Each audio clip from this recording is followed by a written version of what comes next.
So Kumas has gotten some bad press recently. Can you talk about that at all? You like that? Yeah, Yeah, no, we can talk about that. Because I 100% I posted the care package you sent me. Thank you again for that, by the way. Yeah, absolutely. I posted. I was hoping that you get the shot glasses in time, so that way we'd have them for the podcast. Oh, we got them. I can go grab them. They're like 5 feet away from me. And I had a friend text me like, dude, Kumas? I'm like, yeah, Kumas. Fuck yeah, Kumas. Oh, you don't know? I'm like, what are you talking about? And then just sent me like the bad press from Eater, from Block Club Chicago, and all that shit. Yeah. So what the fuck's up with that? Well, all right. So there's a lot to talk about. Some of it is actually like, I don't know, unfair to talk about. So it's like hard to like give like one side of the story. But I'm happy to like address what I feel is appropriate to talk about. The one thing that like I thought was really interesting about those news articles when they came out, this is what I love about journalism. They in those articles, they write in there that they reached out to us for a comment and didn't get any sort of response. I had to dig through Instagram messages on our like secondary pages. So like not the OG page, but other pages. Like Kuma Schomburg? Yeah, exactly. And there's like messages in those, and they're just like, hey, do you have a comment about these allegations that are being brought against you? And I was just like, and I'm looking at it and it's timestamped, because Instagram timestamps messages. And it's like literally 40 minutes before they posted the articles. And I was like, you did not reach out to us for a comment or give us any sort of opportunity to say anything about any of this stuff. You just launched a hit piece article about it. And then, I mean, like, how the internet works, how all this stuff works. Even if we were to reach out and give them our side of the story, the main article has been posted. Nobody's going back and reading the update.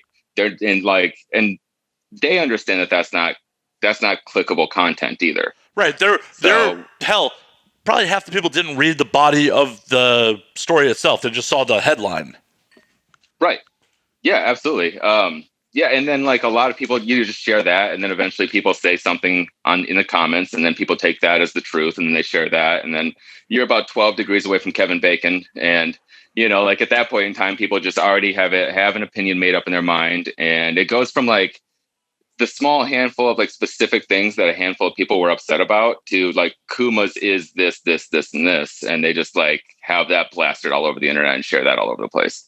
So it winds up like, I mean, like you're in a really good position because you're already kind of sitting in like the adult world. So it's kind of hard for anybody to get offended by anything that you say or anything you do during an interview. But I don't know if you've ever been in a position where people were trying to attack you or cancel you or anything like that. Oh, I say horrible shit all the time. I also don't care. I self-produce. Right. You can't shut me off. Yeah. Yeah. I mean, that's like the beautiful, wonderful like position that you're in as a content creator is you can just do whatever the hell you want. If people don't like it, that's just fine. This is why I do this. And I didn't ask if you liked it or not. I just keep doing it. Yeah, you're one less download for me for the week.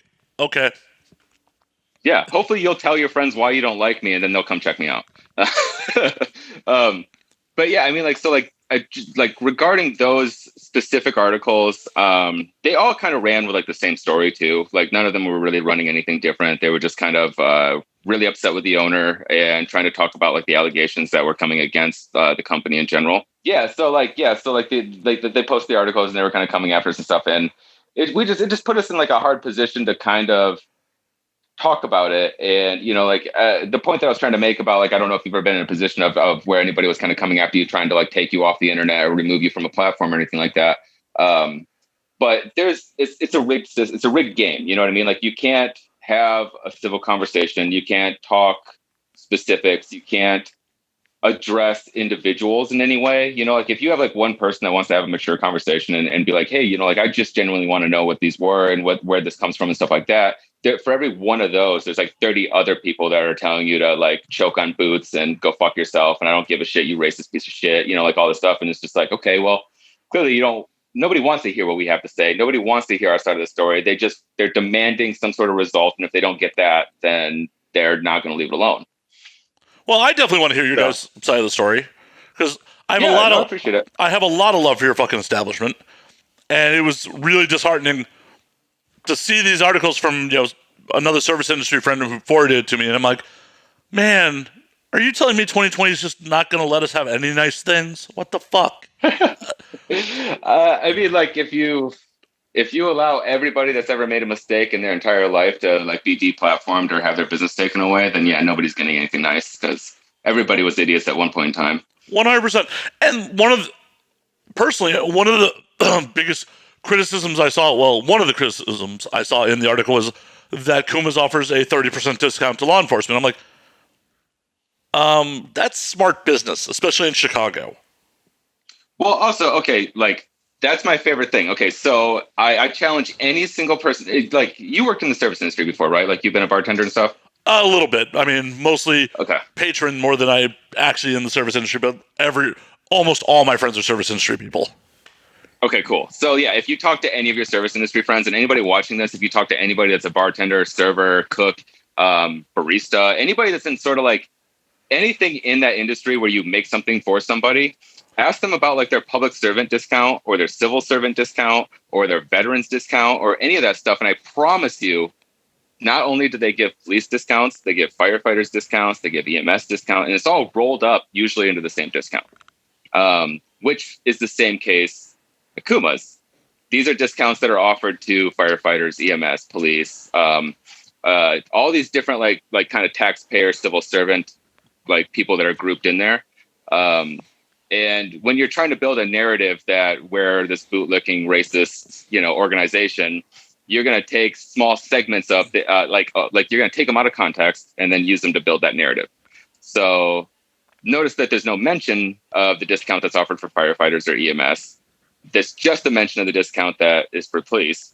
So like that, like I, it's hard for me to take an accusation like that or an allegation like that, like seriously, because it's just like, come on, like I owned a coffee shop that was right next door to a police station, and we offered a discount to cops. We offered a discount to firefighters. We offered a discount to anybody that we considered a civil servant. And then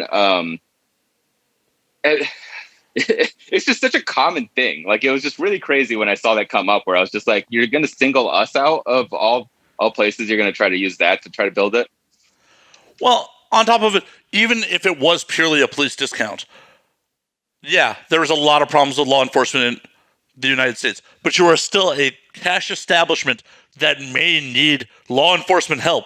Better to keep them happy. Like, no.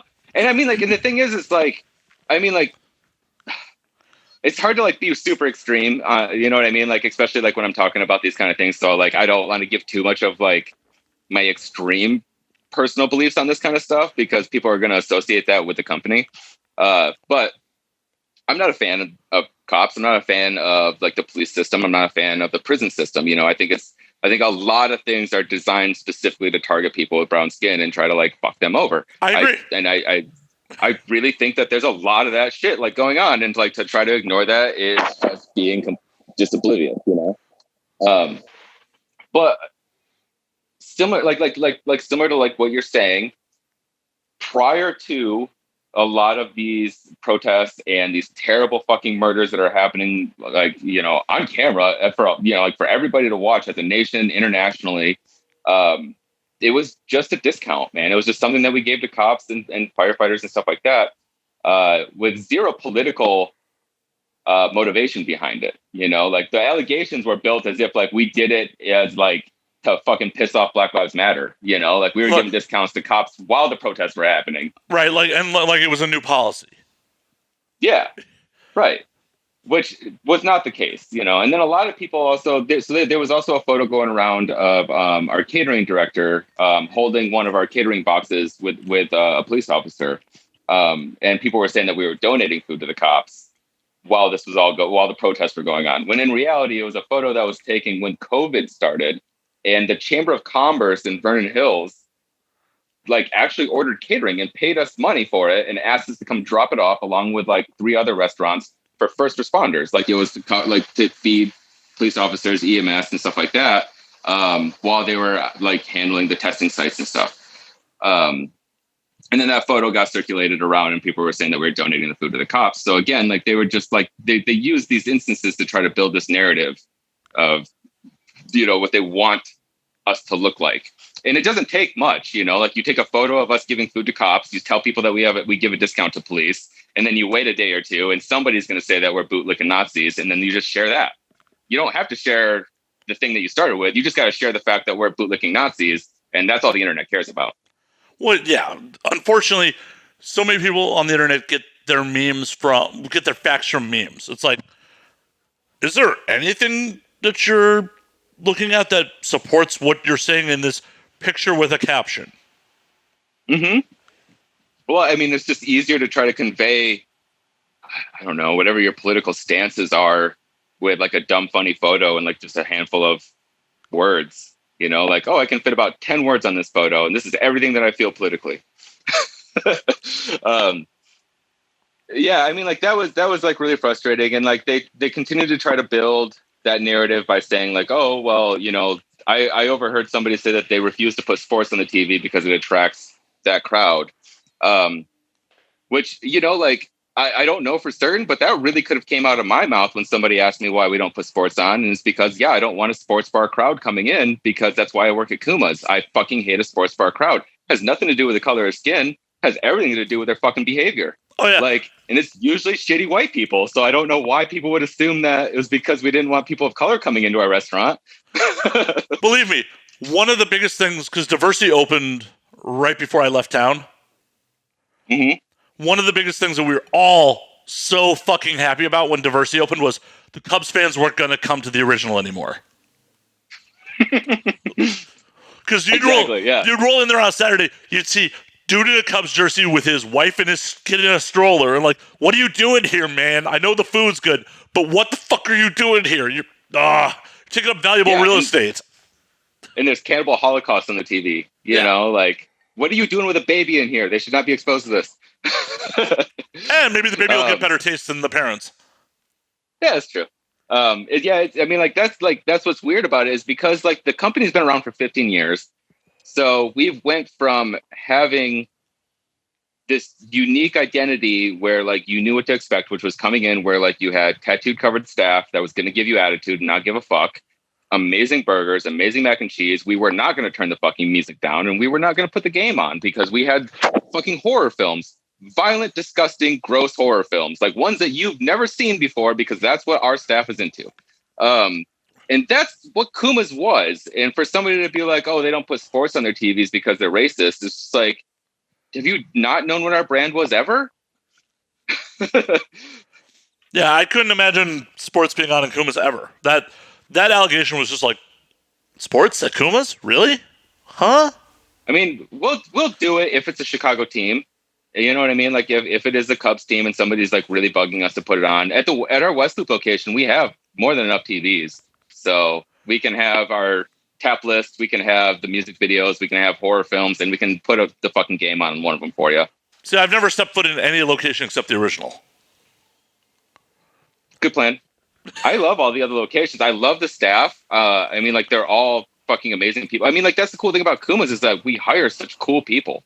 We've always had like a really diverse, awesome staff, and every time that I go to any of our locations, I enjoy everybody that works there. But you know, like anything that expands, there's a look to the new stores that is not anything new, like anything similar to the OG space. Yeah, I lied. I've been to Schaumburg once, but it was literally like, get a burger, take a girl back to her place for anal, which is a really bad plan, Kumas, than anal. Especially if they had the Mac. Jesus. Oh, yeah, she had the Mac and a gluten intolerance. Oh, man. Oh, God. Yeah, that would have been a rough night. Oh, I had to take a shower right afterwards. She was a little embarrassed. There was, I mean, you know, when you drill for oil, sometimes you strike. Yep. Yeah, that's true. Especially when you've been drinking and you just don't give a fuck. You just wipe it off and keep going. Oh, 100%. She was embarrassed. I was just like, I'm going to go shower real quick. Yeah. But yeah, man, I mean, like, do you have any other questions about that kind of stuff? I'm more than happy to talk about it. 100%. Like, what I did find disturbing from the allegations was the policies about not being inclusive to trans, the LGBTQ community, and people of color. Like, those allegations are disturbing. Mm-hmm. All right. So It's hard to talk about that because it's such like a generalized large statement. We definitely don't have any policies. Like there's no company policies that's like we don't hire trans people from the LGBTQ or people of color. I mean, like if you walked into Westloop right now, I mean, like I can name off the top of my head like my friends, you know. But I hate being that guy that's like I have a black friend. You know what I mean? It's just like clearly we have staff members that belong to those communities, and if you walk into any of our locations, you'll see that. We shouldn't have to parade them around and be like, look at the gay people we hire, look at the people of color we like. Right, put them on a pedestal, like look. Yeah, that's the whole thing is that like when you have these accusations brought against you, it's just like, is that what you want from us? Because like that's fucked up. Yeah, I'm not going to parade our staff members out in front of you and show you what community they belong to and what color skin they have just to prove to you that we're not these things that you're trying to say that we are. And then. Yeah, I mean, like some of like I understand, but like some of the things that those allegations were stemmed from had nothing to do with the community that certain individuals belong to, and had everything to do with like work ethic and experience that people had with working with them and things like that. So like decisions to not hire people was never had anything to do with the community that they belonged to or the color of skin that they had. It just had to do with like. What the service industry is like in Chicago. It's very small. It's very tight knit. Managers move around like crazy. Bartenders move around like crazy. If you are bartending in Chicago, there's a really high chance you're working at 2 other bars as well. Yep. So everybody knows everybody in the scene. And like people, like if you walk into a bar and you ask for a job and people know that you're a fucking alcoholic, you don't show up to work, you're fucking loud and obnoxious and you annoy your customers and shit like that. Like people are going to be like, don't fucking hire that person because they suck. It has nothing to do with the community they belong to or their sexual orientation. I totally get that. That's why I was really blindsided by what was going on yesterday. I mean, literally, I got texted about this stuff last night at like 10 p.m. Yeah. And the friend who texted me is actually in New York these days. She's service industry in New York and lived in Chicago for a while. And I'm like, what the fuck? Like, so many people I am still very close with are Chicago service industry. And I'm like, none of them are texting me or DMing me about Kumas. What the fuck? Like, one of my ex-girlfriends works in the Viagra Triangle. I was texting her this morning, like, have you heard anything crazy about Kumas? Like, what the fuck? Did she hear anything? She's just like normal restaurant shit. That's what a lot of it was. Yeah. And that's... So, I mean, like, I don't know if this happened in LA. I know it happened in Pittsburgh, and it definitely happened here in Chicago. But basically, when the protest kicked off, there was, like lists of establishments and restaurants and stores that was created of, like places that, hey, don't support these people for one reason or another. And there was a service industry list that went around, and basically. There was an account where people would submit. It was an anonymous account submitted by anonymous people. None of it was verified. None of it, had any sort of like receipts to back up any of the stuff, any of the claims or anything like that. And they just kind of went after a lot of places in Chicago. A lot of places that would probably surprise you. I don't know if you saw it or if you know what I'm talking about, but there's like a good handful of places on there. The 86th list or something like that? Yeah, that's it. I don't like bringing attention to it at this point, but sorry. No, you're fine. I mean, it's absolutely anyone and everybody's right to be aware of it and to go through and read it and have an understanding of what people are like. These are people's truths. Like they are people's experiences. Like I'm not going to take that away from anybody or say anything like that. But it's just really easy to build a narrative off of like a very loose experience, you know what I mean? Like if somebody's like, oh, I overheard somebody say they won't put sports games on and that makes you racist. Like that's just like those kind of things are like I don't know. It's just like very broad swings, Yeah, and especially when you're calling it from an ex-employee who might feel that they were unjustly terminated. I get that. Right. Right. And even then, like those experiences are hard to dismiss and pretend like, oh, it's just because they're pissed off that they got fired. It's just like, well, I mean, even then they should be examined. If they well, not only that, but if there was something like really malicious that went down, like how come this person isn't coming out and like talking about this whole experience from a openly, like, from them, you know, like, hey, I'm so and so, I worked there, this was my experience, you know, like, that doesn't happen. Like, that's what's like really frustrated about this situation, is just like, I don't know. I mean, like, I have guesses. I can speculate who some of these people are and try to understand the situation and who it was that they were involved with and what happened. But for the most part, it's 99.9% all been completely anonymous. So it's hard to validate or verify any of these situations or stories that are coming out. I totally get that. You know, according to the articles, Kumas did react to some of this, and they were bringing longtime staff from Indianapolis back to Chicago, and then it went sideways. What all went down there, if you could talk about it? I can a little bit. So this was kind of where the press kind of left us alone. So like that was like the last kind of thing that went out there officially, like press related wise. So it was hard to kind of speak on it, because if you've never been in any sort of like corporate structure before, like if you've never owned a business or like been a manager for a place and understand how like the hierarchy of like restaurant groups and just businesses in general, you know, when you use terms like director of operations and things like that, like people don't always like really get to like those positions change hands all the time, you know.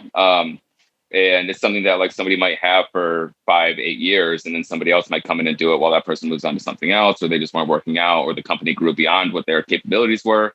And in this specific scenario, we had a fairly large leadership team, you know, director of beverages and, you know, social media, marketing, all that stuff. And we had all these people. And then when COVID hit, a lot of people had a lot of opportunity to explore other passions and do a lot of things. I don't know if you have any friends or anything that like basically kind of told their day job to go fuck themselves. They're going to explore an actual passion. Oh yeah. You know.